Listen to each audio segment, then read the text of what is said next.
कहते हैं कभी कभी आप जिस कंपनी में काम करते हैं, आप जिस एजेंसी को लेते हैं, जिस कंपनी में काम करते हैं या जिस कार्य को अच्छी लगनता से करते हैं, तो एजेंसी वाले, कंपनी वाले आपको कहीं घूमने के लिए भेजते हैं।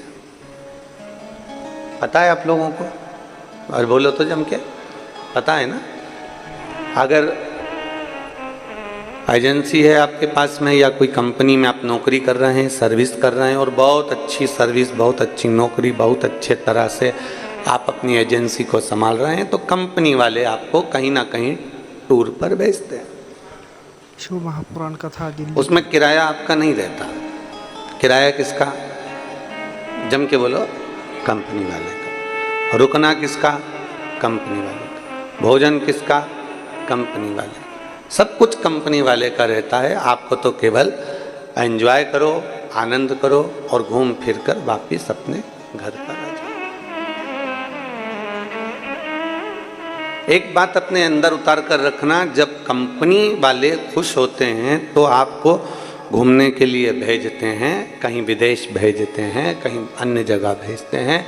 एजेंसी वाले खुश होते हैं तो आपको कहीं भेजते हैं, और शंकर भगवान जब खुश होते हैं तो शिव महापुराण में भेजते हैं। इतना स्मरण। तेल कंपनी वाले, जब तेल कहां से निकलता है? पृथ्वी से। और तेल निकला पृथ्वी से, और उस पृथ्वी से निकले हुए तेल को फिर रिफाइनरी में भेजा जाता है। और रिफाइनरी में जब वो तेल तैयार होता है, रिफाइनरी में जब वो तेल क्लीन होता है, साफ होता है, तो 100 लीटर अगर तेल भेजा गया है तो उसमें से 90 लीटर बचता है। 10 लीटर रिफाइनरी में वो तेल बेकार कचरे में चला जाता है, डस्टबिन में चला जाता है। 100 लीटर तेल में से जो जमीन में से तेल निकला, जो पृथ्वी में से तेल निकला, उस तेल को 100 लीटर तेल को भेजा जाता है रिफाइनरी में। रिफाइनरी में क्लीन होने के बाद वो तेल 90 बचता है, 10 खत्म हो जाता है, 10 समाप्त हो जाता है, क्योंकि 10 लीटर उसमें से कचरा निकल जाता है। केवल 90 लीटर बचकर मार्केट में आता है। उसी तरह जैसे पृथ्वी में से तेल निकला, उसको रिफाइनरी में भेजा, रिफाइनरी में भेजकर 10 हट गए, तब केवल 90 बचे, 90 लीटर तेल बचा। उसी तरह हम भी जैसे पृथ्वी से तेल निकलता है, हम भी अपनी माता के गर्भ से निकलते हैं और शिव महापुराण की रिफाइनरी में जाकर क्लीन होने का प्रयास करते हैं।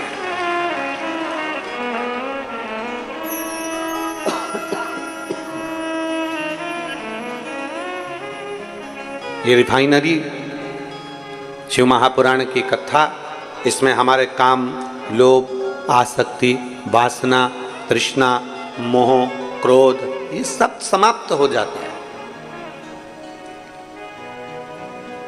एक साधारण व्यक्ति और एक शिवपुराण कथा सुनने वाला व्यक्ति, दोनों के चेहरे की चमक देखिएगा, आपको अंतर नजर आए। आप यहाँ पर आई हुई जीजियों को, जीजाओं को, मेरी बेटियों को, मेरे बेटाओं को, मेरी माताओं को, जो ऊपर नीचे सब दूर बैठे हैं, इनको देखिए। जो आस्था चैनल पर कथा सुन रहे हैं उनको देखिए, जो फेसबुक यूट्यूब पर कथा सुन रहे हैं उनको देखिए, और एक साधारण से व्यक्ति को देखिए। दोनों में अंतर दिखेगा, दोनों में। इनके चेहरे पर और उनके चेहरे पर अंतर दिखेगा, क्योंकि इनके अंदर एक भगवान शिव के प्रति विश्वास केंद्रित हो जाता है, विश्वास जागृत हो जाता है, तो वो जीव फिर भटकता नहीं है। उसके अंदर एक भाव उत्पन्न हो जाता है कि मुझे भटकना नहीं, मुझे शिव की शरणागति ग्रहण करना। तो ये कहीं शिव भक्ति का एक आनंद है। रिफाइनरी में पहुंचा तेल, रिफाइनरी में 90 लीटर तेल बचा, क्योंकि 10 लीटर उसमें कचरा था। उसी तरह हमारे जीवन में भी बहुत कचरा समाया हुआ है। क्रोध रूपी कचरा है, अहंकार रूपी कचरा है, आसक्ति रूपी कचरा है, वासना रूपी कचरा है, तृष्णा रूपी कचरा है, निंदा रूपी कचरा है। हम इसमें डूबे हुए हैं, हम इसमें समाहित हैं, और उस कचरे को बाहर निकालना बहुत जरूरी है। उस कचरे को निकलना बहुत जरूरी है। जब ये कचरा बाहर निकल जाता है, ये कचरा जब समाप्त हो जाता है, तो एक आनंद अपने भीतर खुद ही बढ़ जाता है। अपने भीतर के कचरे को हमें साफ करना होगा, हमारे अंदर के कचरे को हमें साफ करना होगा। और जब हमारे भीतर का कचरा साफ हो जाएगा, क्लीन हो जाएगा, तब निश्चित है कि भीतर वो कहते हैं ना, वो एक लाइन आप लोग हमेशा गुनगुनाते हैं, हमने आंगन नहीं बुआरा कैसे आएंगे, अब तक गंदा पड़ा है द्वारा कैसे आएंगे।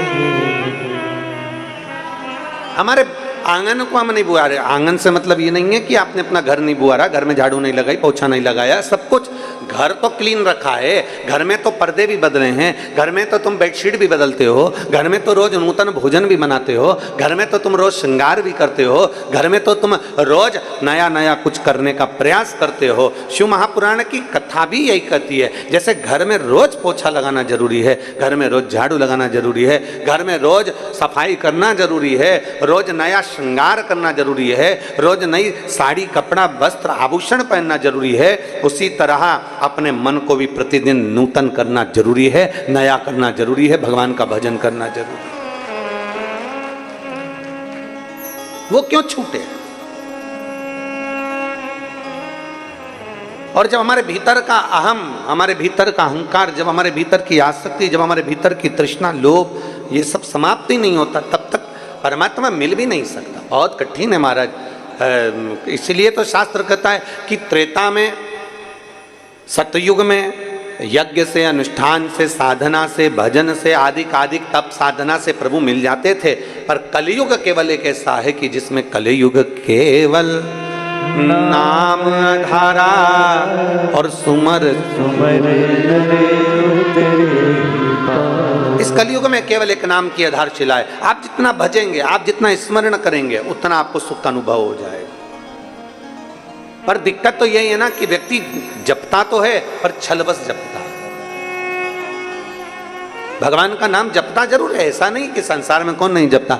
आप पूरे जाकर देखो, बड़े बड़े तीर्थों में देखिए, बड़े बड़े नदियों के तट पर देखिए, बड़ी बड़ी नदियाँ, तालाब, सरोवर, कुंड, बावड़ी, मंदिर, देवालय, शिवालय, और आपके नगर में भी जाकर देखिए, सारा भरा पड़ा है। लोग बहुत प्रेम से भगवान का नाम जप रहे हैं। कोई भगवान का राम नाम जप रहा है, कोई कृष्ण नाम जप रहा है, कोई शिव नाम जप रहा है, कोई देवी का नाम जप रहा है, उसकी मर्जी पड़े वो जप रहा है, जिस भाव से उसको जप।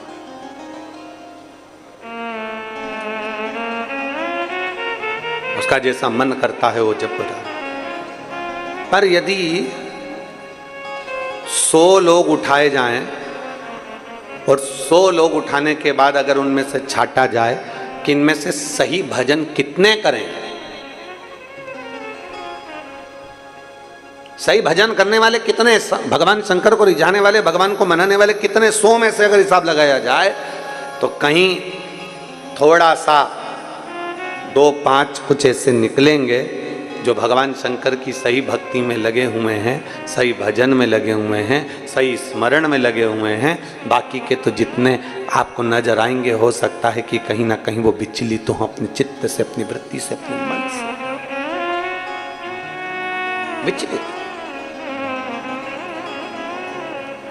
कहीं अगर भगवान शिव की कृपा आप पर हुई है, भगवान शंकर की करुणा हुई है, आप शिव मंदिर तक जा रहे हैं, आप शंकर का गुणगान कर रहे हैं, आप शंकर जी के मंदिर में 1 लोटा जल समर्पित कर रहे हैं, आप भगवान देवादिदेव महादेव को रिझाने का प्रयास कर रहे हैं, तो ये मान कर चलो कि कहीं शिव तत्व की बड़ी कृपा हुई है आप पर, भगवान शंकर की बड़ी करुणा, बड़ी करुणा।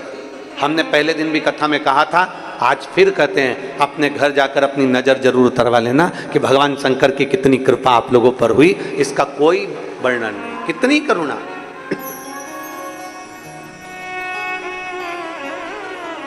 हम शिव की शरणागति कितनी ग्रहण करें। तारकासुर असुर हुआ, जिस तारकासुर ने भगवान ब्रह्मा जी से वर मांगा था कि अगर मैं मरूं तो शंकर जी के बेटे के द्वारा मरूं, शिव के पुत्र के द्वारा। मांगने वाला भी अगर मांग रहा है और वो भी असुर, राक्षस, और असुर भी मांग रहा है, तो क्या मांग रहा है कि शंकर के पुत्र के द्वारा मरूं। इंद्र ने तारकासुर से जाकर पूछा था ये प्रश्न कि तूने ऐसा वर क्यों मांगा, तूने ये वर क्यों मांगा। मतलब शंकर भगवान समाधि में लीन है और वो उनकी शादी नहीं होगी, इसलिए तू मरेगा नहीं, तूने इसलिए मांगा। शंकर भगवान विवाह नहीं करेंगे और उनका औलाद नहीं होगी, तूने इसलिए मांगा। तारकासुर कहता है, रे इंद्र तू मुझे समझ नहीं पाएगा, तू मुझे जान नहीं पाएगा। इंद्र के मन में संशय रह गया। वो संशय लेकर इंद्र ब्रह्मा जी के पास चले गए और ब्रह्मदेव से फिर उन्होंने अपना संशय, इंद्र ने कहा कि तारकासुर मांग रहा है कि मैं शंकर भगवान के पुत्र के द्वारा मरूं। मतलब तारकासुर ये जानता है कि शंकर की समाधि नहीं टूटेगी, शंकर जी विवाह नहीं करेंगे, विवाह नहीं करेंगे तो औलाद नहीं होगी, संतान नहीं होगी, पुत्र नहीं होगा, तो ये मरेगा नहीं। या तो इसलिए मांगा उसने, या कोई और कारण हो सकता है। भगवान ब्रह्मदेव ने तुरंत इंद्र से कहा, इंद्र तेरी बुद्धि छोटी है, तेरा चित्त छोटा है, इसलिए तू श्रेष्ठ नहीं देख पा रहा। तारकासुर ने भगवान शंकर से उनका पुत्र के द्वारा मरना इसलिए मांगा क्योंकि तारकासुर शंकर भगवान का भक्त है, बस सामने प्रकट नहीं करता पर दिल से शिव की आराधना करता है और वो चाहता है कि शंकर जी की शादी हो जाए, शादी होगा तो संतान होगी और संतान होगा तो मेरा वध होगा। वो हित चाहता है।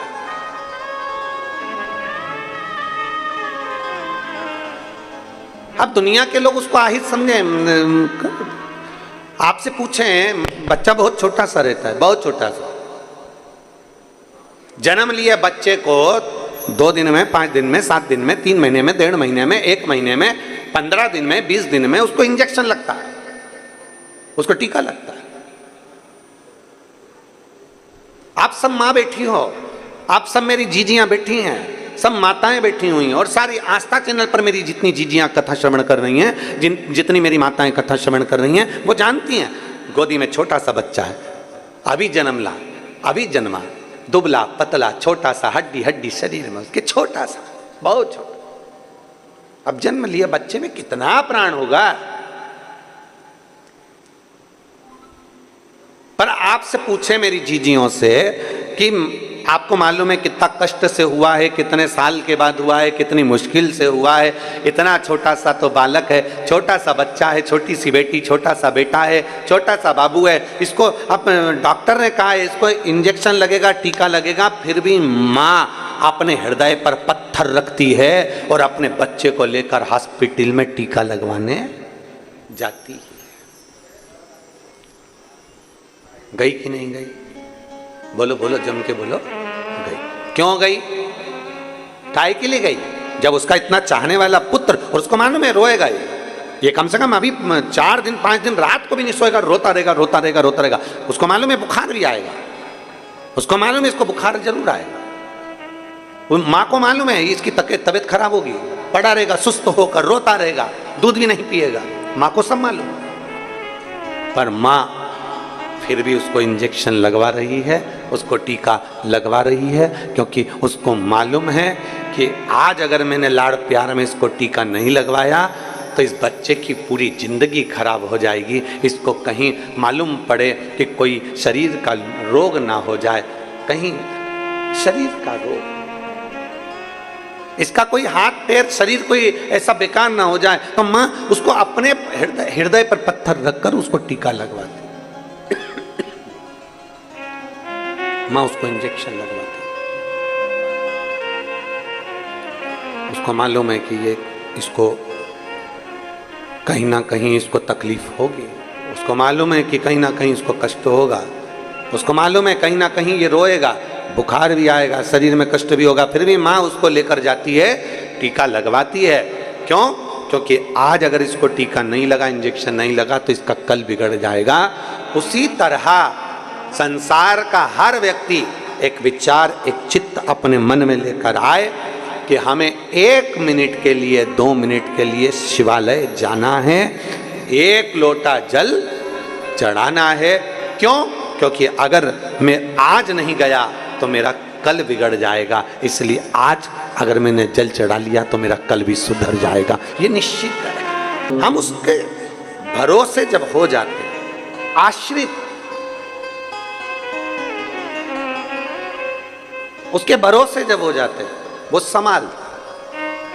संसार के भरोसे रहोगे तो वो कभी संसार वाले आपको नहीं संभालेंगे, संसार वाले तो ठोकर ही देंगे।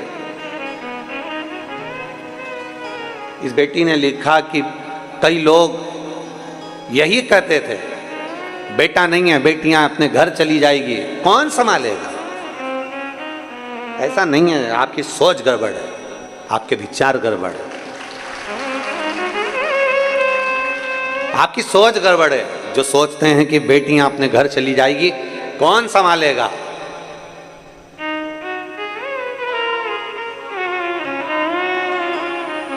जिसका कोई नहीं उसका तो शिव है यारो। क्यों विचार करो? शंकर की आपको स्मरण में होगा भगवान कृष्ण की कथा का कि भगवान कृष्ण की नानी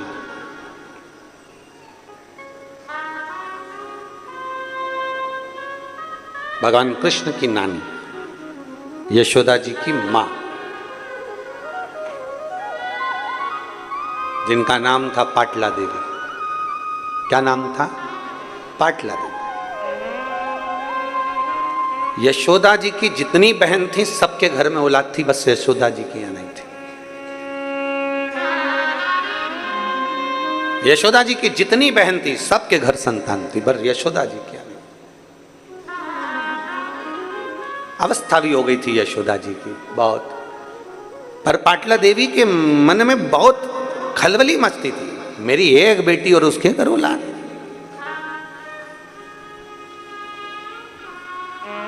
जरा बेटियों से माता पिता का प्रेम भी बहुत ज्यादा होता है, इसलिए वो सबसे पहले यही देखते हैं बेटी के घर में औलाद नहीं, बेटी के घर संतान नहीं। पाटला देवी को, यशोदा जी की माता को यह बात खलती थी कि मेरी बेटी अब उम्र हो गई है, अब उसके घर औलाद नहीं होगी, पर मेरा विश्वास करता है कि मेरा महादेव उसको औलाद जरूर दे। पाटला देवी प्रतिदिन यमुना जी के घाट पर जाती, बालू का शिवलिंग बनाती, आराधना करती। ये पाटला देवी का नियम था, माता यशोदा की माता जी का नियम था, भगवान कृष्ण की नानी का नियम था।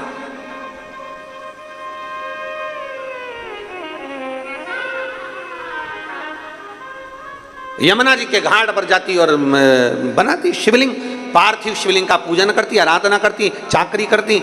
एक दिन पाटला ने पार्थिव शिवलिंग को बना तो लिया पर विसर्जन ही नहीं करा। ले, शंकर जी को विसर्जन नहीं करा। और पार्थिव का नियम है,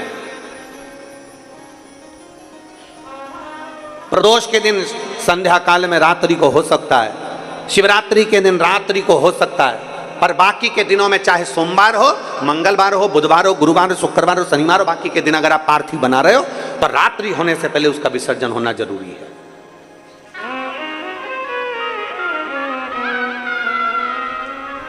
रात्रि होने से पहले उसका विसर्जन होना जरूरी है।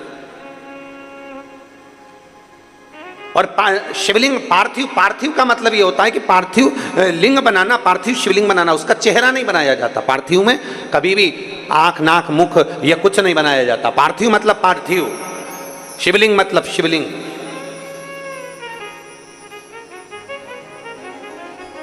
आजकल थोड़ा फैशन ज्यादा हो गया है तो लोग पार्थिव का भी चेहरा बना देते हैं ना, पार्थिव मतलब पार्थिव, शिवलिंग मतलब शिवलिंग।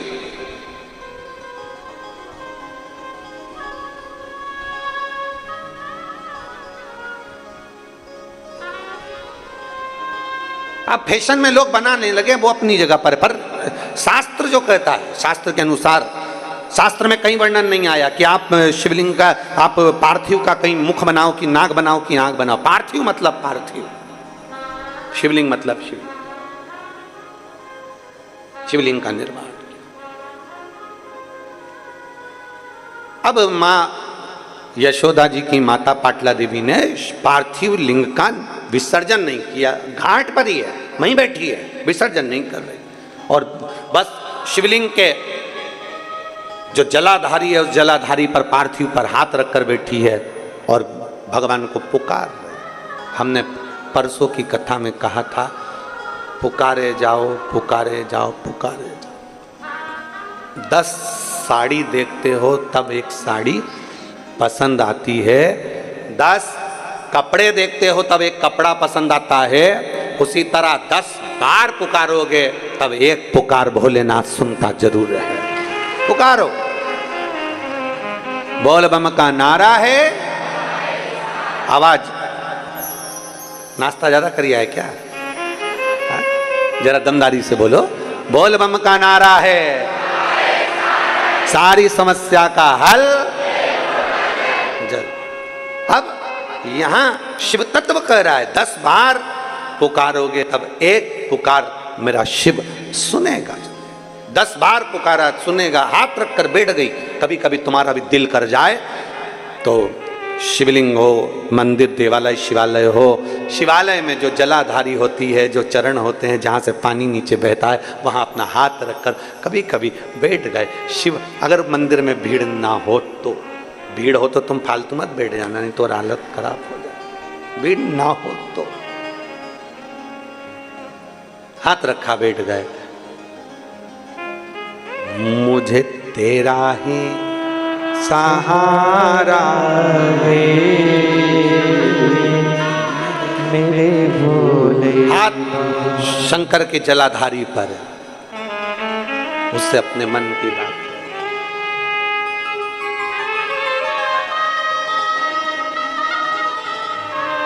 मैंने तुम्हें ही पुकारा है मेरे भोले बाबा। हाथ जलाधारी पर पुकार दो। पाटला देवी ने हाथ रखा जलाधारी पर, विसर्जन नहीं कर रही, आज उठी नहीं है, उठी नहीं। शंकर भगवान ने विचार करा, मुझे लगता है आज जिद पे अड़ गई, आज मुझे लगता है जिद। कभी कभी बच्चा मचल जाता है ना, तो माँ और बाप उस बच्चे की बात को फिर थोड़ा ना थोड़ा स्वीकार करते ही। मचल गया, कभी कभी रोज रोज मचलेगा तो फिर झाड़ू से झुड़ भी दिया जाएगा। कभी कभी जरा शब्दों पर जाना चाहिए, शब्दों का स्मरण करना चाहिए। कभी कभी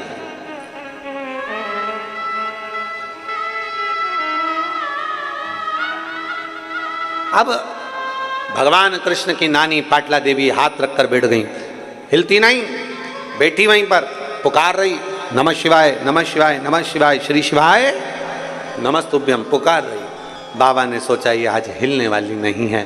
शंकर भगवान एक बूढ़े का रूप लेकर पाटला देवी के पास में पहुंच गए। बुजुर्ग का रूप, बूढ़े का,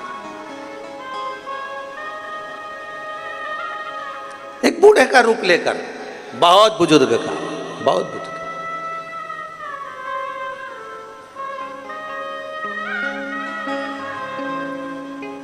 कल जब हम शिव भक्तों से मिल रहे थे तो उसमें एक माता मिलने के लिए आई थी जिनकी उम्र 106 साल थी। खंडेलवाल जी आप भी देखे होंगे, वो साइड में बैठी थी, स्मरण में होगा। काय शुक्ला जी आप मिले थे, 106 वर्ष की थी, 106 वर्ष।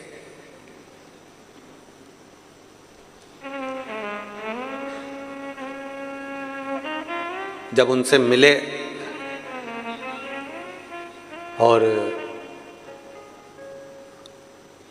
वो देख रही थी तो उनकी आंख में आंसू आ रहे थे। तो उनके पास में जो खड़ी थी वो बोल रही थी, हमारी माता जी आपको सुनती हैं और श्रवण करती हैं और उनकी बहुत इच्छा थी कि एक बार आपसे मिलें। हो सकता है भोलेनाथ जी ने उनके लिए आपको यहाँ बुलाया। 106 वर्ष।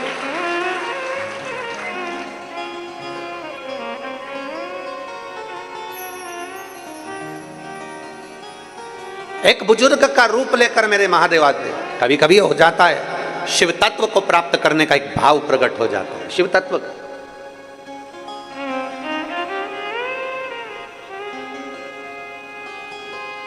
अब मेरे भोलेनाथ बूढ़े का रूप लेकर पहुंच गए पाटला देवी के पास में। ओ पाटला, पाटला ने सोचा मेरी जैसी बुढ़िया को कौन आवाज दे रहा है। मेरे पति बुलाते थे तो यशोदा की मां कहते थे, आज मेरा नाम पाटला। अच्छा, बुलाने का भी एक तरीका होता है। पति पत्नी को बुलाता है तो बड़ा विचित्र ढंग से बुलाता है, और पत्नी पति को बुलाती है तो बड़ा विचित्र ढंग से बुलाती है। कभी कभी नाम का बड़ा अंतर हो जाता है।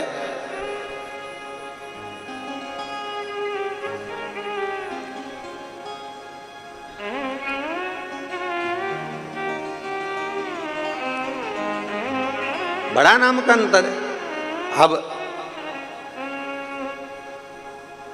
एक बार की तो कथा है, इंदौर में हम कथा कर रहे थे और इंदौर में जब बहुत साल पहले, बहुत साल पहले की बातें, लगभग हो गए होंगे 20-22 साल पहले, अपना पैलेस में कथा चल रही थी और वहाँ कथा चलते चलते तो आरती पहले हम जय जगदीश हरे की गा रहे थे, तो इधर आरती करने वाले जो बाजू में खड़े थे और हम बोलते जय जगदीश हरे, पास में खड़ी एक माँ बोलती जय कल्लू के पिताजी हरे। वो जगदीश नाम ही नहीं लिया। अब आरती तो पूरी हो गई पर ध्यान हमारा भटक गया, उसकी ओर गया। और आरती पूरी होने के बाद जब वो बेलपत्र तुलसी दल लेने के लिए आई तो हमने उनसे पूछा, हम जगदीश हरे बोल रहे हैं, तुम कल्लू के पिताजी हरे, ऐसा क्यों? आपकी क्या जगन्नाथ जी से कोई लड़ाई है? कहती नहीं, उनका नाम है। हमने कहा किनका? उनका। कभी कभी नाम का बड़ा अंतर पड़ जाता है। भारत में माताएं, कई माताएं, आजकल तो खैर लोग नाम से पुकारने लगे, पर भारतीय नारी पति का नाम, एक गांव में एक सर्वे करने वाले आए और गांव में सर्वे करने वाले आए और सर्वे करने वालों ने पूछा, आते से सब घर के दरवाजे बजाते बजाते एक घर पर गए जहां उसका पति नहीं था, पत्नी अकेली थी, पत्नी बाहर आ गई। आते से पूछा क्या है?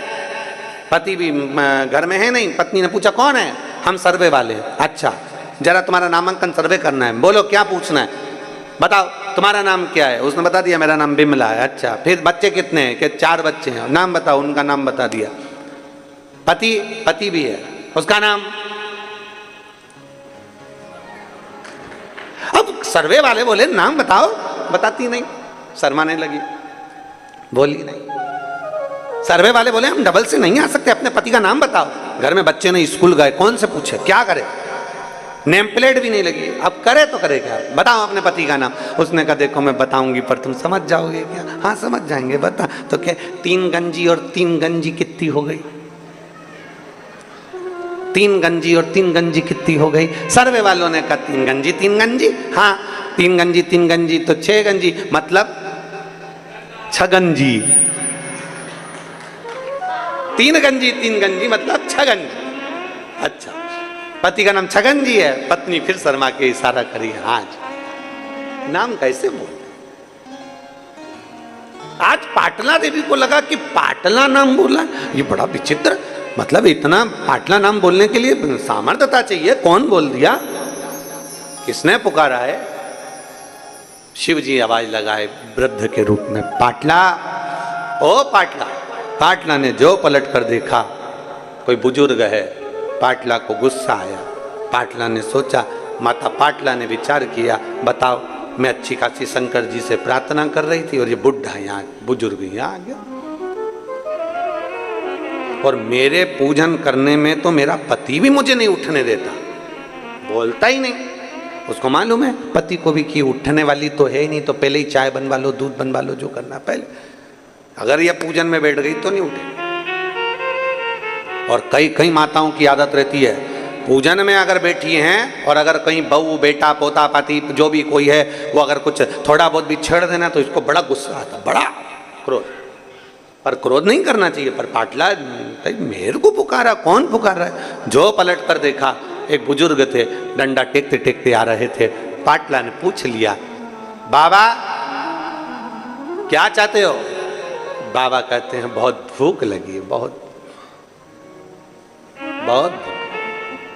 बाबा भूख? हाँ बहुत तेज भूख लग रही है। हाँ ठीक है बाबा। पाटला उठी, शंकर भगवान को जो नैवेद्य लगाया था वो पाटला ने शिव जी के सम्मुख में दे दिया। शंकर भगवान ने कहा, पाटला तेरी बेटी यशोदा से कहना सावन के महीने की जो श्रावणी आए, सावन के महीने की जो पूर्णिमा आए, सावन के महीने की जब श्रावणी आए, श्रावण की उस श्रावणी के दिन यशोदा अगर प्रेम से संत साधु जन को, गुरु जन को अगर भोजन कराएगी तो उसके घर में औलाद जरूर आएगी। कहो यशोदा से। श्रावणी पर? हाँ सावन का महीना था, पाटला ने तुरंत पत्र लिखा, पत्र लेकर दूत को भेजा, दूत जाकर यशोदा जी के पास पहुंचे, यशोदा जी के हाथ में पत्र दिया कि पाटला देवी ने पत्र भेजा है। मेरी माँ ने पत्र भेजा है? हाँ, क्या लिखा है कि श्रावण के महीने में अगर तुम किसी संत साधु ब्राह्मण गुरुजन को भोजन कराओगी तो तुम्हारे घर में औलाद जरूर आएगी। सुना, पाटला देवी ने जैसे ही पत्र भेजा, यशोदा जी ने स्वीकार कर नंद बाबा से कहा, जाओ आज ब्राह्मणों को निमंत्रण देकर आओ। श्रावणी का दिन था, सारे ब्राह्मण संत साधुओं को निमंत्रण दे दिया गया। यशोदा जी क्या खीर मालपुआ बन गया, खीर मालपुआ बनकर तैयार हुआ, भोजन परोसने की तैयारी हुई। यशोदा जी भोजन परोस रहे थे, नंद बाबा भोजन परोस रहे थे और यशोदा मैया भी भोजन परोसने के लिए आई। तो इतना लंबा पल्लू यशोदा जी डालकर, हाथ में चुड़ला, कमर करधनिया, पांव पैजनिया, यशोदा जी इतना गहरा पल्लू ऊपर से लेकर नीचे तक पल्लू कर कर खीर परोसने के लिए आ गए। अब मालपुआ परोस रहे थे नंद बाबा और खीर परोस रही यशोदा मैया। खीर परोस रही यशोदा जी।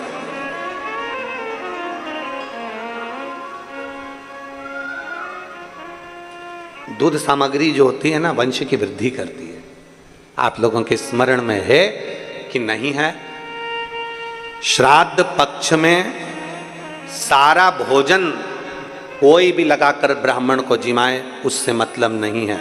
पर श्राद्ध पक्ष में, तिथि पर, श्राद्ध में या अन्य तिथि पर, बरसी आदि तिथि पर अगर खीर का पात्र भरा जाए तो घर की बहू, घर की माता, घर की स्त्री, घर में जो ताई चाची जो भी है घर में स्त्री, उस खीर के पात्र को उसको भरना चाहिए। संपूर्ण थाली कोई लगाए और फिर निवेदन करेंगे। श्राद्ध पक्ष में एक बार प्रयोग कर देखिए। जिसके घर में 23 से 24 साल तक भी औलाद नहीं हो, 23 से 24 साल तक भी औलाद पैदा नहीं हुई हो, जिसके घर में संतान ना हुई हो, वो एक प्रयोग जरूर करे। एक प्रयोग जरूर करो कि 23 साल तक भी औलाद ना हुई हो तो श्राद्ध पक्ष में तुम्हारे दादा परदादा किसी का श्राद्ध घर में हो रहा हो और किसी दादी का श्राद्ध, किसी दादा का श्राद्ध, किसी बुजुर्ग का श्राद्ध तुम्हारे घर में हो रहा हो तो खीर के बर्तन में खीर तुम भर कर और उस ब्राह्मण को जिसको घर में बुलाया गया है भोजन कराने के लिए, वहां तुम देकर आओ और अगले श्राद्ध तक इंतजार करो। मेरा बाबा वंश की वृद्धि करता ही है, निश्चितता देता है, वंश बढ़ाता ही है।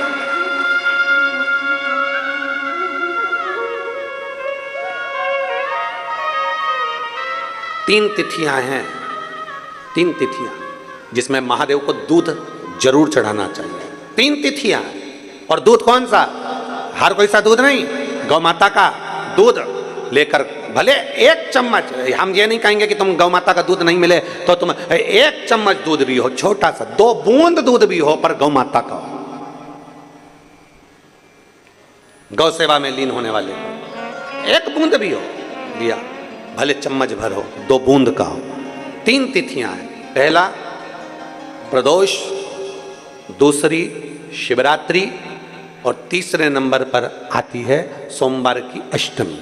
ये 3 तिथियां ऐसी हैं जिसमें 2 बूंद भी दूध अगर हम शंकर भगवान को समर्पित करते हैं तो अपना घर बच्चों की किलकारियों से कम नहीं होता, वो भराता ही है, वंश बढ़ता ही है।